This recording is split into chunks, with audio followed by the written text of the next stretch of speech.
seguindo a nossa palestra no nosso segundo objetivo, que é falar sobre a comunicação do Evangelho de maneira compreensível e de forma eficaz. A eficácia da pregação do Evangelho passa pela comunicação, o processo de comunicação. Vejamos, por bem, o processo de uma comunicação, de forma geral. O que é comunicação? Comunicação, ela é uma intenção de tornar algo comum. Então pense bem, é tornar algo comum. E nós estamos diante da Bíblia, da Palavra de Deus, que foi escrita aí, a gente tem textos com mais de 4.000 anos, diante de uma cultura completamente diferente, de línguas que já estão mortas, que foram escrito o Evangelho, o hebraico bíblico e o grego bíblico, que já foram extintas essas línguas, né? São línguas mortas.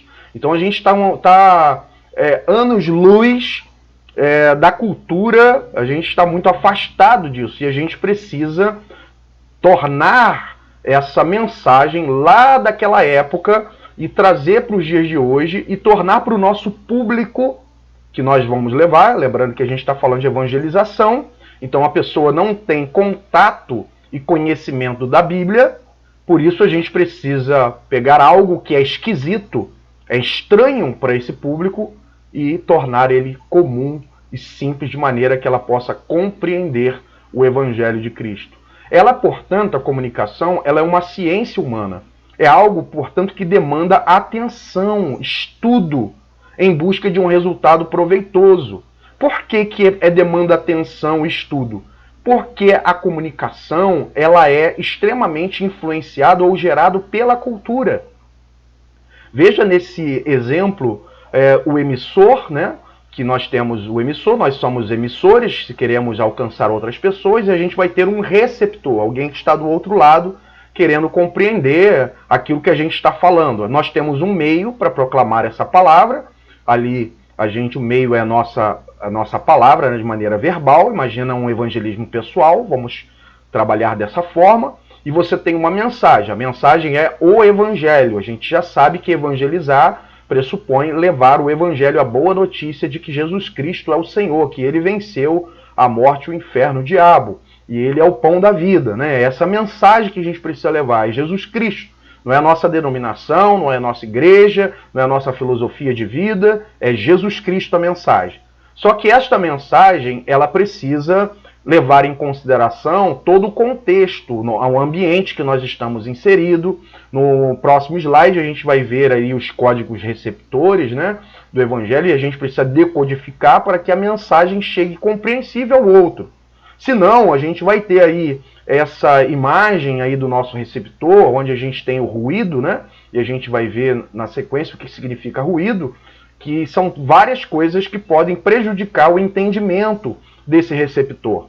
Então aqui nesse próximo slide a gente vê que o emissor é uma pessoa, né? Somos nós, o receptor também é uma pessoa, pode ser um grupo, uma instituição, dependendo do método, né? Se for um evangelismo em massa, pode ser um grupo, né? Uma instituição. E a mensagem é essa ideia, o pensamento ser transmitido, o meio é o canal, né? Pode ser a voz, pode ser os gestos, né? Se for aí para os surdos, né? E fazer os códigos de sinais, pode ser um livro, pode ser rádio, pode ser um folheto, né? Um panfleto, televisão e tantas outras redes sociais. O meio é isso. Qual é o meio que a gente vai utilizar para comunicar a mensagem?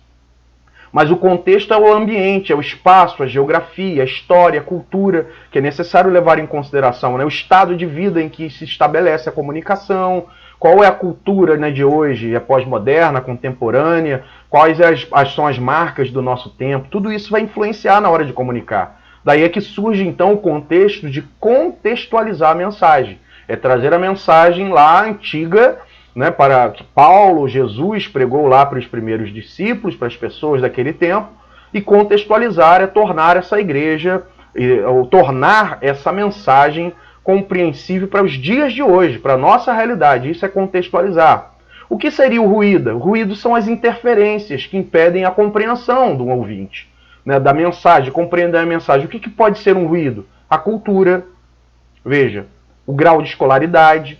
Às vezes você pode usar uma linguagem muito rebuscada e a pessoa não tem um grau de escolaridade para entender. Ou a cultura, às vezes você está falando aqui do Rio de Janeiro E a cultura do Nordeste tem uma outra cultura, um outro jeito de ser, outras palavras, né, outros dialetos, e você não está comunicando. A maturidade da pessoa, às vezes, é uma criança, não vai ter condições de compreender certos elementos. O barulho mesmo, o ruído literal, né? Às vezes você está pregando e o barulho está distraindo a pessoa não consegue entender tantas outras coisas que podem levar a um ruído. Ou, às vezes, o ruído é você demonizar a religião dele, e aí você já perde o seu ouvinte. Ele está olhando para você, mas ele não está ouvindo, ele não está dando crédito. Aquilo ali é um ruído, porque você causou uma barreira, você criou uma barreira entre o seu ouvinte. Então é necessário ter respeito pela religião das pessoas. E o que seria o feedback? O feedback seria essa retroalimentação da mensagem. Isto é, você emite a mensagem, o seu receptor ele entende a mensagem e nessa retroalimentação ele dá um retorno e então ele diz que compreendeu a mensagem e então nós temos o processo completo de comunicação do Evangelho. Sabe qual é o nosso problema? A gente usa o nosso evangeliquez. A gente usa muitas vezes códigos, né? E a gente aqui... a gente usa códigos do evangelho, né? Do evangelho não, do evangeliquez nosso. Fala varão, fala varoa. E a gente usa isso para não crente e as pessoas acham estranho. Ah, ele é o leão da tribo de Judá.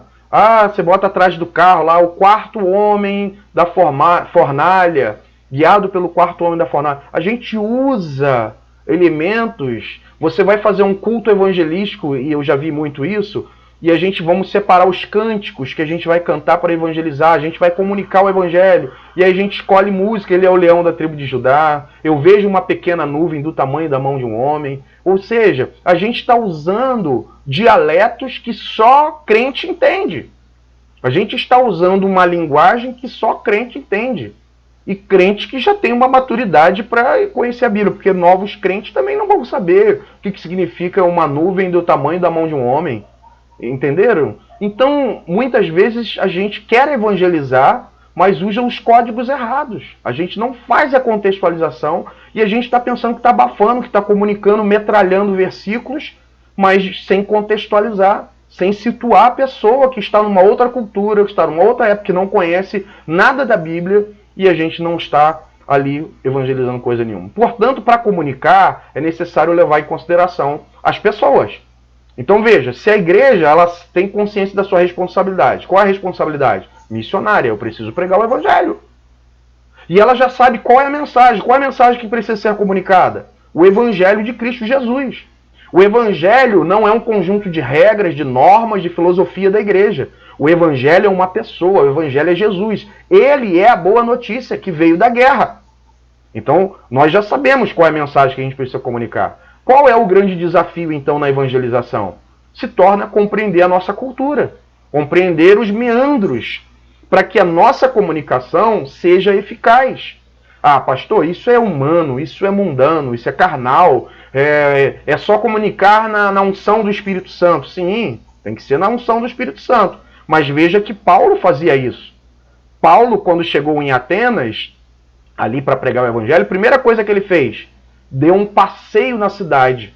Primeiro ele queria conhecer a cultura, as pessoas, a espiritualidade. Tanto é que ele começa o sermão não pregando o evangelho. Ele diz o seguinte, olha, eu vejo que vocês são muito religiosos. Ele elogia. Ele não sai demonizando as imagens, as pessoas. Ele fala que as pessoas eram religiosas. E ele pega aquele gancho do Deus desconhecido para ali aplicar, porque ele já tinha dado um passeio na cidade e ele conhecia a dinâmica daquela cidade. E, portanto, então ele aplica o evangelho naquela realidade. E nós devemos fazer a mesma coisa. Conhecer as pessoas do nosso bairro, conhecer os nossos vizinhos. Por isso que o evangelho ele é relacional, a eficácia da evangelização é relacional. Por isso que a gente precisa conviver com as pessoas. Por isso que a gente precisa testemunhar, porque conviver, irmãos, demanda dar um testemunho. Porque não adianta a gente falar e a pessoa olhar para a nossa vida e falar assim, essa pessoa quer falar que Deus é amor, mas ela não tem amor nenhum pelas pessoas. Né? Ela quer que as pessoas morram, quer que as pessoas sabe? Ela não tem esse testemunho, não tem essa vida. Então veja, por isso que as duas palavras que vimos lá no início, da proclamação verbal e do testemunho público, precisam estar juntas no nosso processo de comunicação. Então, quando começamos a andar com as pessoas, a gente começa a perceber como essas pessoas vivem, o que elas fazem, o que elas a maneira que elas fazem as coisas, o que é importante para elas, quais são os ídolos, né? Que às vezes a gente acha que ídolo é uma imagem, escultura, alguma... Não, o ídolo é aquilo que ela se apega, aquilo que ela acha importante, aquilo que ela não negocia, não abre mão. E ao conhecer essas coisas, isso vai ficando mais fácil para a gente aplicar o evangelho, as necessidades dessas pessoas, o que ela necessita. Né? A pessoa tem a necessidade de autorrealização, todo ser humano tem. Ela tem uma necessidade de estima, às vezes tem uma baixa estima, ou ela era superestimada. Ela tem necessidades sociais, tem necessidade de segurança, tem medo da morte, tem necessidades fisiológicas, né? Necessidade do alimento, do cotidiano, das necessidades, das crises existenciais, de tantas outras, você conhecendo qual o contexto que ela está vivendo, qual o contexto que as pessoas estão inseridas. Nós estamos no contexto rural, estamos no contexto urbano, e dentro do contexto urbano, quais são as marcas contemporâneas, né? O pluralismo, né? O ceticismo, um secularismo, um subjetivismo, né? O hedonismo, as pessoas estão cultuando o prazer, há um individualismo exacerbado na nossa cultura, há um materialismo, as pessoas querem consumir, consumem até as pessoas, não só as coisas. Né, um misticismo, as pessoas estão em busca de algo espiritual, de uma espiritualidade, muitas vezes esotérica. Hoje nós estamos vivendo isso, né, o secularismo, quando a gente já viveu, a ausência de Deus. Então, quando a gente conhece essas marcas, essas coisas que é comum na nossa cultura, a nossa mensagem ela começa a ser aplicada de maneira mais eficaz, de maneira mais compreensível e inteligível, porque a gente vai falar no mesmo dialeto das pessoas. E veja bem, às vezes a gente pensa que, pastor, mas o dialeto, a língua, isso é só para a questão de contextualizar para quem está lá na África, quem está na Ásia, que nada. Nós temos as nossas tribos urbanas, os jovens dentro da juventude que tem o seu próprio dialeto. Vai falar isso seu evangeliquez no meio dos jovens de hoje. Eles não sabem o que a gente está falando, porque eles têm uma linguagem própria. E será que a gente conhece a linguagem dos nossos filhos adolescentes, dos jovens? O que eles estão antenados, o que eles estão ouvindo? Qual é a linguagem dele? Para que você possa alcançar, trazer a mensagem do evangelho. Não é mudar o evangelho, gente. Mas é pegar a mensagem do evangelho e tornar a partir de palavras, de conexões, para que a gente alcance o público que a gente quer alcançar. Então a gente precisa ter esse esforço, demanda esse esforço, né? A comunicação demanda esforço, como nós falamos. E então, como eu disse aqui, os códigos receptores, né? Então, ao transmitirmos a mensagem, a gente precisa pensar nesses códigos, né? De língua, qual é a língua do meu ouvinte, né? Qual é a cultura que ele está inserido, qual é o ambiente que ele vive, como ele vive. Então, são códigos que possivelmente, né, é o capítulo principal na vida de alguém que deseja transmitir uma mensagem que seja plenamente compreensível. Então, decodificar a sociedade, ou seja, a sociedade nossa hoje, ela tem um código, e eu preciso decodificar a nossa sociedade que há de receber essa mensagem e utilizar esses códigos para traduzir a mensagem que eu quero enviar. A mensagem do evangelho também precisa ser decodificada, no sentido de trazer ali o espírito da mensagem, né, do evangelho, e aplicar diante de uma cultura ali tornando compreensível, chegar de forma clara, compreensível e aplicável. Um dos exemplos, né, vou trazer aqui um exemplo transcultural, quando você diz que Jesus é o pão da vida. Você imagina você pregar essa mensagem numa cultura de uma tribo, por exemplo, onde não há pão, onde não sabem o que é pão. Então, se você chegar lá e mesmo usando o dialeto daquela comunidade e dizendo, olha, Jesus é o pão da vida, mas se eles não sabem o que é pão, se eles nunca viram pão na vida, como é que eles vão entender a essência dessa verdade? Então nós precisamos pegar naquela cultura qual é o alimento principal daquela cultura e fazermos essa relação decodificando e apresentando. Então, em essência, isso me faz lembrar um indígena ticuna, não sei se era da Bolívia, não lembro, ele estava falando, pastor, que na comunidade dele a ceia do Senhor era administrada com biju e com açaí. Eram os elementos comuns na cultura, o biju representa o pão e ali o açaí, o sangue de Jesus. E ali era a ceia, tentando contextualizar essa mensagem. Então a gente precisa levar em consideração e fazer a decodificação da mensagem para a nossa cultura. O exemplo que eu dei, que eu falei agora há pouco sobre Paulo no Areópago, lá em Atenas, no capítulo 17, versículo de 15 a 34, a gente tem alguns pontos importantes quando Paulo comunica o Evangelho, e alguns princípios importantes. Em primeiro lugar, no versículo 15, a compaixão de Paulo. Isto é, o que deve mover a gente a pregar o Evangelho é o amor pelas pessoas, a compaixão pelas pessoas que estão perecendo, que precisam de Jesus. Segundo, Paulo entra em diálogo, no versículo 19. Ele começa a pregação a partir da pergunta do povo. Veja, o evangelho relacional. O povo pergunta, ele responde, há uma interação, um diálogo. Então, a gente precisa levar a questão do aspecto relacional do evangelho. Terceiro interesse, Paulo tira proveito, no versículo 20, do interesse e a curiosidade do povo sobre Deus. Há um Deus desconhecido, há uma religiosidade, por isso ele elogia, né, a religiosidade do povo, e ali, a partir dessa curiosidade sobre o Deus desconhecido, ali era um espaço, o Areópago era um espaço onde as pessoas debatiam sobre diversas coisas, onde as pessoas tinham curiosidade e queriam saber sobre novos assuntos. Paulo, então, se vale disso, desse interesse, dessa busca pelo religioso, e apresenta ali o Evangelho. Em quarto lugar, ele apresenta de maneira respeitosa. Paulo não humilha a religião do outro. Paulo não demoniza a religião do outro. Paulo, claro, ele se ira interiormente com toda a superstição, com toda aquela religiosidade, com tudo que ele viu pela cidade, mas quando ele vai pregar, ele respeita, ele usa palavras respeitosas.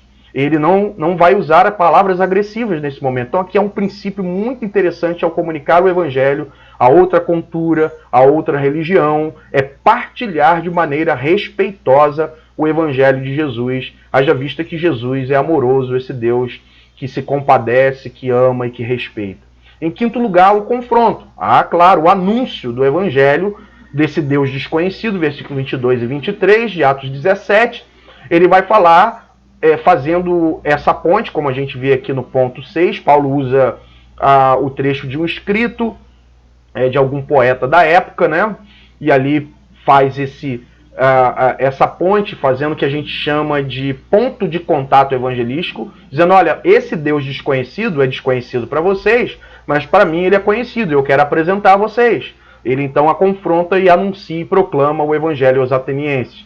E faz essa ponte cultural, olha a relevância cultural da mensagem de Paulo. Paulo ele usa um filósofo, um poeta da época, como ele diz, assim como diziam os vossos poetas, né, o vosso poeta, e ele ali usa uma frase, ou seja, há um elemento ali que era muito comum aos ouvintes da época, e Paulo então faz um gancho fazendo uma aplicação para o evangelho. Olha que coisa interessante. A linguagem de Paulo é uma linguagem de acordo com a cultura. Veja, Paulo está na Grécia. Paulo não vai pregar o evangelho da mesma forma que ele pregava lá em Jerusalém. Jerusalém é uma cultura judaica. Já aqui na Grécia, uma cultura filosófica, uma cultura helênica. Então a linguagem que Paulo usa é a linguagem filosófica, da argumentação lógica. E é assim, então, para comunicar aquele povo. Muito interessante. E, claro, o último ponto, a contextualização. Apesar de fazer pontes com a cultura, Paulo não abre mão da base do evangelho, de um evangelho fiel, né, dos princípios ali fiéis do evangelho, de Jesus Cristo.